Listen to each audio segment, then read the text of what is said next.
大家好，娱乐圈乱七八糟的事情太多了，所以艺人们每一步都有可能是个坑。所以赵丽颖拒绝入坑，因为冯绍峰、王一博玩转主场，以策安全。如果某部剧同时看上了肖战和赵丽颖，试图撮合，甚至强组 CP， 您觉得是好事还是麻烦呢？如果王一博的烫手番薯、恼人晦气传到了鹿晗的手里，您会觉得情况诡异还是风向有变呢？这不，正午有部新剧以子之名要凑3对夫妻，拟邀名单里有赵丽颖和冯绍峰，这也是真的敢想，毕竟这对曾经是真夫妻。赵丽颖现在依旧还是想借证据，避免踩坑，所以有话题大王冯绍峰在的话，他不可能会来。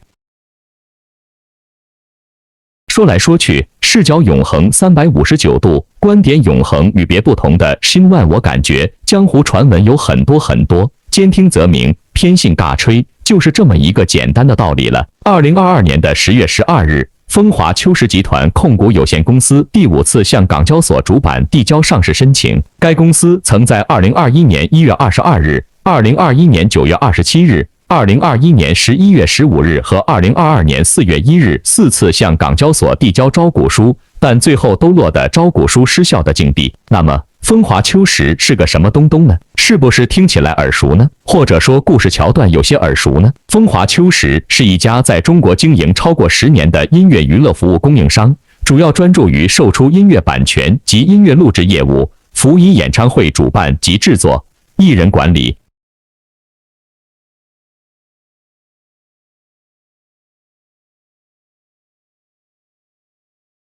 而且，公司创始人李辉曾是摇滚歌手崔健所在乐队的键盘手。说到这，是不是有些故事的影子在背后了呢？该公司前身为北京风华，成立于2010年，曾于2011年签下汪峰唱片演出在内的4年全约。按2021年中国售出音乐版权及录制产生的收益计算，风华秋实在400多间音乐唱片公司中排名第15位，市场份额仅为0.6%。不过，这并不妨碍这家公司出圈，因为他旗下有一位顶流男艺人鹿晗。2015年，风华秋实与当时最火的顶流鹿晗签订独家音乐合约。这组合是不是让您终于立马想起了同款状况的乐华和王一博呢？那么，为何这些文娱公司 IPO 屡次失败，却又不断挑战？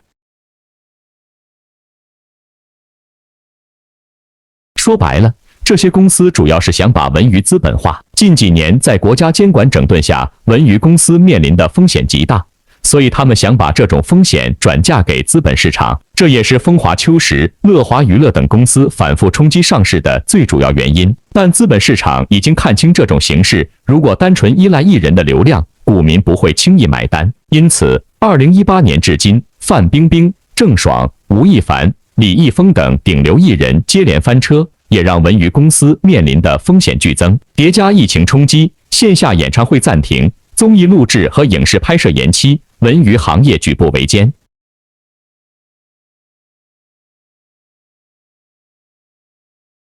风华秋实和乐华娱乐等公司与流量艺人捆绑上市的办法过于简单粗暴，能否找到自身2次发展曲线，调整公司发展策略，加大原创内容输出，坚持内容为王，让资本市场看到发展的愿景，才更有利于这些文娱公司冲击 IPO。当然了，现在这种娱乐大环境，这种泛政治化的风暴之下，理想可以丰满，现实总是骨感，就这么简单。所以，生存是第一刚需了。当然了，生存是需要动脑筋的，例如歪脑筋也是脑筋。Shin One 我聊过多次，作为拥有超高知名度、流量和战斗力的肖战，一直深受自己的铁杆喜爱。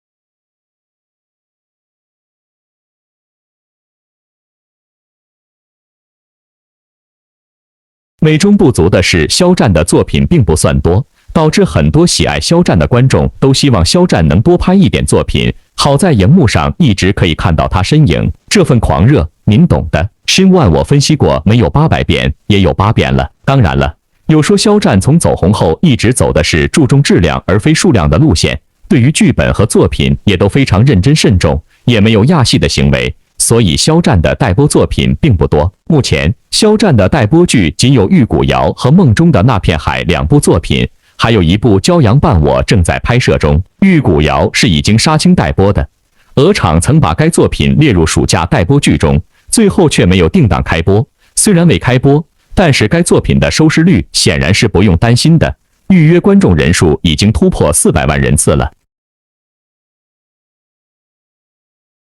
而梦中的那片海拍摄已经完成，应该是正在紧急后期中。毕竟当下肖战并无新剧开播，两部作品谁先开播，谁就能先一步拿下好成绩。要知道，铁定喜欢肖战的观众可是把预告片和花絮都翻了无数遍了。而除了这3部作品，网上近期还一直疯传肖战有望将和当红小花赵丽颖一起合作，而合作的作品被报为《一世之尊》。其实这个消息也并不算是空穴来风，而是肖战和赵丽颖合作拍这部剧的几率还是有的。首先是因为该小说的作者曾当众表示过心仪的男女主角为肖战和赵丽颖，而这一幕发生在20年的阅文盛典中。当主持人询问《一世之尊》的作者该作品影视化后心仪的男女主角人选是谁，而该小说的作者表示心仪的男主角为肖战，女主角则是赵丽颖。说到这，Shin Wan，我必须问您一个问题，这种溜粉方式是不是超级古早和老套呢？欢迎您在留言区中畅所欲言。肖战和赵丽颖同为圈内当红明星，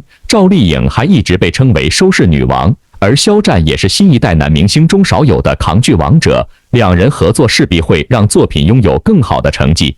这一点剧组和影视公司肯定了解，再加上作者心仪的男女主人选也是这两人，所以肖战和赵丽颖还是有望在一起合作的。您说是不是呢？当然，肖战和赵丽颖合作是很多肖战观众想看到的，但是想达成这个条件也并非易事。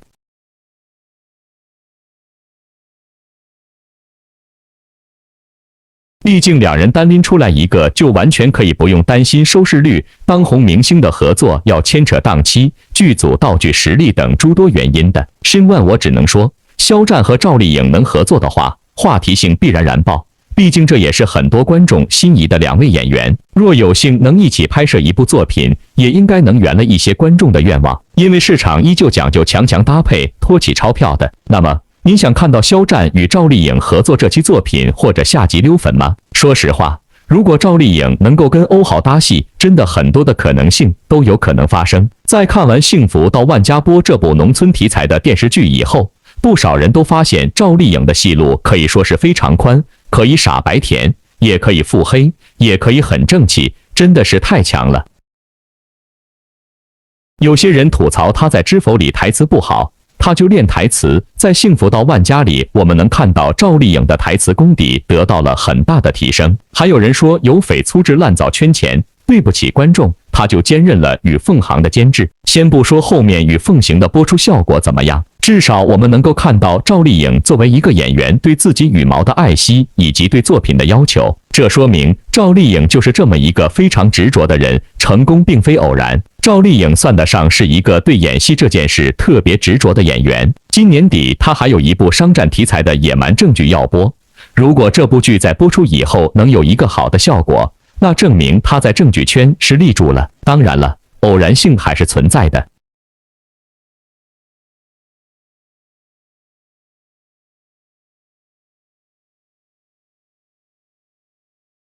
而作为一位顶流女星，赵丽颖也不会放弃流量。毕竟做明星只有拥有商业价值，才会有更大的选择权，电视剧资源也会更加多样化。这种和做演员不冲突，别耽误演戏就可以了。倘若赵丽颖可以凭借2部正剧获得白玉兰最佳女主，那么她就算是飞升成功了。因为一名优秀演员必须要证明自己，八五花这一批人的偶像剧也没有多长时间可以演了。等到40岁以后再演偶像剧是一定会让人感到尴尬的，到时滤镜10层后都没有办法遮住皱纹，观众看多了也疲倦不想看了。因此赵丽颖必须要证明自己，从而延续自己的工作。电影圈赵丽颖暂时没有资源进不去，以前黄斌做经纪人的时候帮她接了几部电影的3、4番镶边女主，成绩有好有坏。他现在这个年纪想冲电影着实困难，因为电影圈需要人捧，凡是你看见的那些能够与戏骨影帝演对手戏的小鲜肉小花，这就需要Shin Wan我常提的2个字了，不仅适用赵丽颖，同样适用王一博。总之，赵丽颖的未来还是很被看好的。但是女演员与男演员一样，男演员完全能够在中年崛起，演电影到60多岁都有人看，但是女演员不行，女演员花期太短，最多到46、7岁吧，年龄再大一些就真没有人想看了。观众对女性演员就是如此的苛刻，因此正剧是个必修课。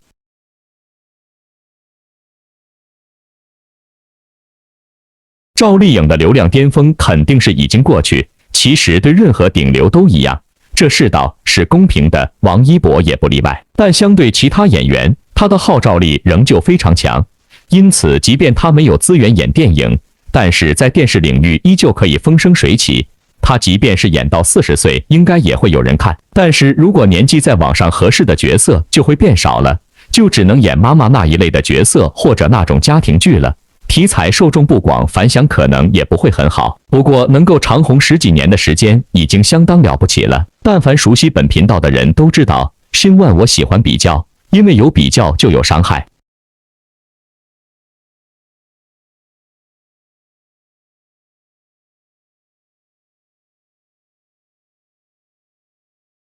苏联著名教育学家苏霍姆林斯基说过，一个美好的家庭乃是一切幸福和力量的根源。赵丽颖长红的背后，就是自我幸福和自我力量的成长和壮大。不知道您赞同新万我的说法不？此前有网友发现唐嫣近半年来工作行程的安排仅只有1周，对此不少网友表示道，曾经名动一时的80后小花们似乎只有唐嫣掉队了。有人说婚后的唐嫣变懒了，但事实当真是如此吗？唐嫣在一次采访中说道，工作很重要，但生活同样重要。你以为我很闲，其实我很忙。那么婚后的唐嫣到底都在忙些什么咧？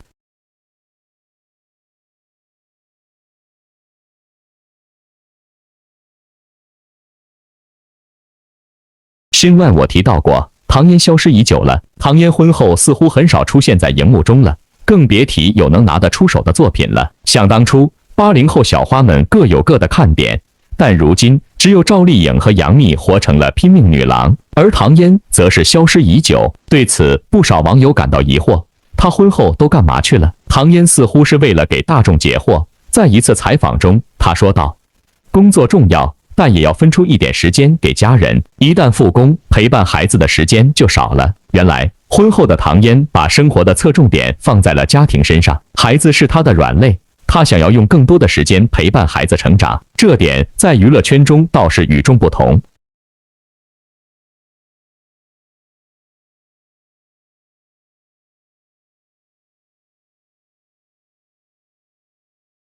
毕竟我们见过太多的女明星生产完后立马就投入工作中，比如赵丽颖和杨幂，同为女明星，同为妈妈，为何她们在选择上会有这么大的区别？这就是新万我另类深扒过的。因为大家原生家庭的不同，唐嫣出生在繁华大都市上海，家庭虽然不算顶好，但也还算殷实。在那个生男生女很重要的年代，唐嫣的出生并未让父母感到遗憾，反而是十分的欣喜。从小，父母便对唐嫣百般的疼爱，尤其是父亲，为了让女儿能穿上更漂亮的衣服，父亲竟然学会了裁缝纫机，只为了给女儿做漂亮衣服穿。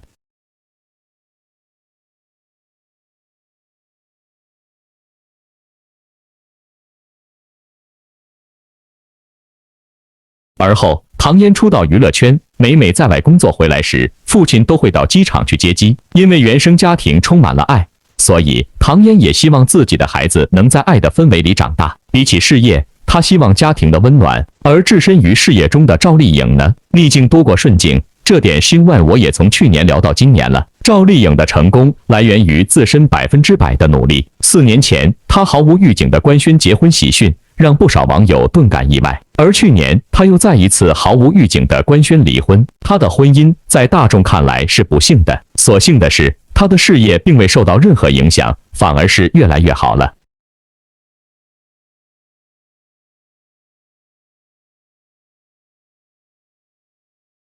赵丽颖和唐嫣不同，他们两人婚后的模样完全是呈现出两种极端反差。生完宝宝后，她就迅速复出，拍电视剧、接广告、上综艺，她的人生似乎格外的匆忙。那么，既要顾孩子，又要顾事业，赵丽颖真的能两方面顾及完美吗？答案是显性的。还记得赵丽颖复出后的第一部电视剧《有匪》，和王一博搭档，本是俊男靓女，但是该剧播出后却反响五五开，热度不小，争议很大。不少网友对赵丽颖的评价是她憔悴了。有人说，好的婚姻会令人滋生幸福，反之，坏的婚姻则是肉眼可见的精神状态变差。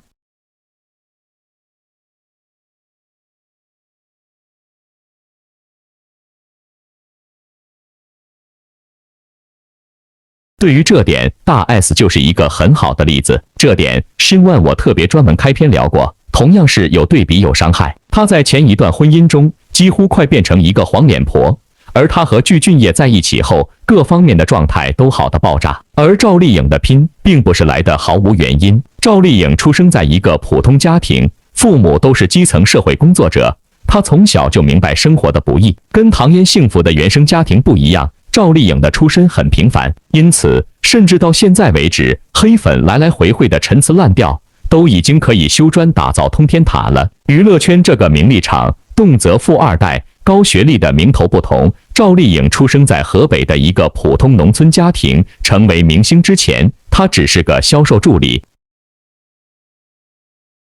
父亲是派出所民警，母亲是商店店员，没有任何娱乐圈的背景和资源，但是上天还是给了赵丽颖一个机会，而她也抓住了。2006年，她参加了一场选秀比赛，凭借着清纯的长相，并成为冯小刚组的冠军，这里是她勇闯娱乐圈的开始。有人很羡慕赵丽颖的运气，说她从平凡女孩飞升成大明星，殊不知成名之前，她已经经历了很久的暗淡的日子。她不是科班，不会演戏，片场上经常收到导演的责难，演不了重要的角色，只能跑跑龙套，演一些别人都不愿意演的角色。别人都是拿钱走人，她却是群演里那个会去琢磨演技的。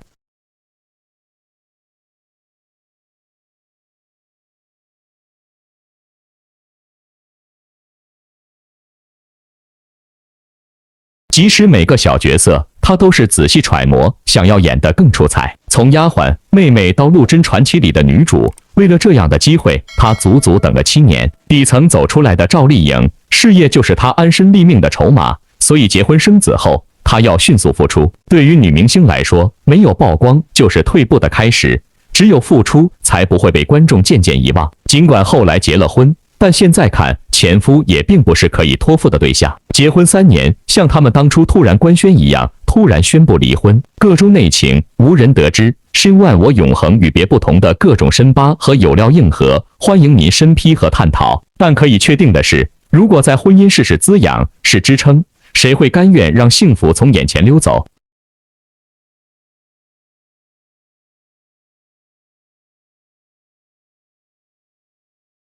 有的人选择往前冲，去成为一个无往不胜的女战士，是因为他们原本就没有避风港。在成为明星前，她跑了足足7年的龙套，毫无背景、毫无资源的她，一切只能从基层做起，因此她受到了不少白眼。看惯世态炎凉的赵丽颖明白一个道理：如果自己不努力，那么只能被他人踩在脚下。所以，即使结婚，即使生小孩，也丝毫挡不住她奋斗事业的决心。说白了，事业、家庭两难全，没人真正做得到。电视剧《荼蘼》便很好地诠释了这个道理。剧中的女主面临2个艰难的抉择：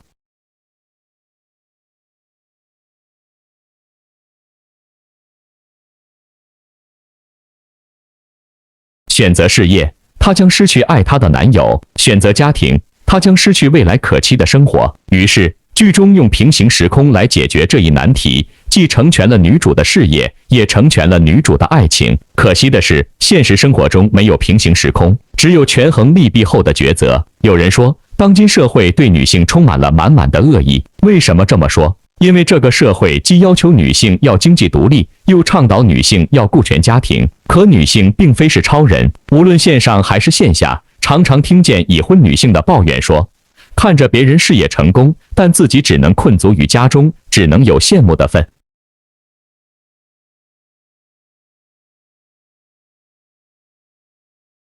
我并不聪明，职场生活并不适合我。其实，这样的想法虽无可厚非，但还需认清个人的价值。家庭主妇难道就没有价值吗？家庭主妇难道就一定弱于事业强者吗？并不一定。如果把家庭主妇一天的工作量换成人民币的价值，它或许并不比奋斗事业少。而人们为什么要忽视家庭主妇原有的价值？说白了，大概率是因为社会弱化了家庭主妇的价值吧。所以，不管是拼命女郎赵丽颖，或是回归家庭的唐嫣，他们不同的选择成就了不同的价值，选择不同，人生也就不同。人生本就是不断选择的过程，就如唐嫣，她选择了家庭，那么事业只能暂缓。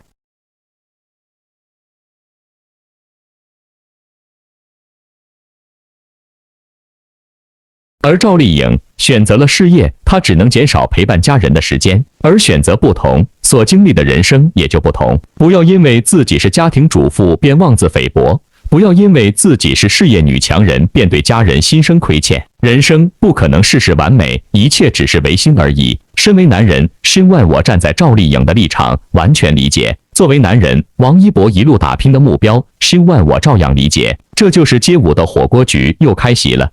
这次的火锅局比以往的时候提前了2天，身外我也是很喜欢这种提前的安排。这次的火锅局的主题是解压，各位队长也和大家玩了一些解压的游戏，希望大家在压力面前可以放松心态。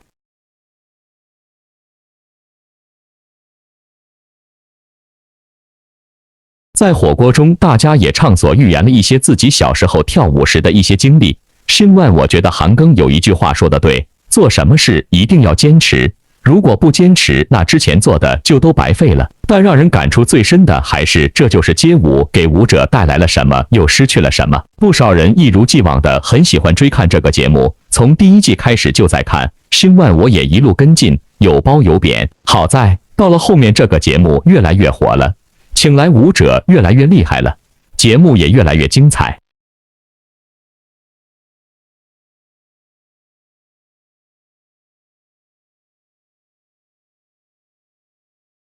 记得前几季哪个厉害的舞者出来的时候，都会介绍是某某比赛的冠军，某某世界顶尖团体成员。这些舞者在他们没有参加这个节目之前，都在努力的练舞，努力的比赛。但当在这个节目中出名了呢，接踵而至的通告、广告、商演所拿到的报酬要比打几场国际大赛还要多，而且还相对比较轻松，很难让人不动心。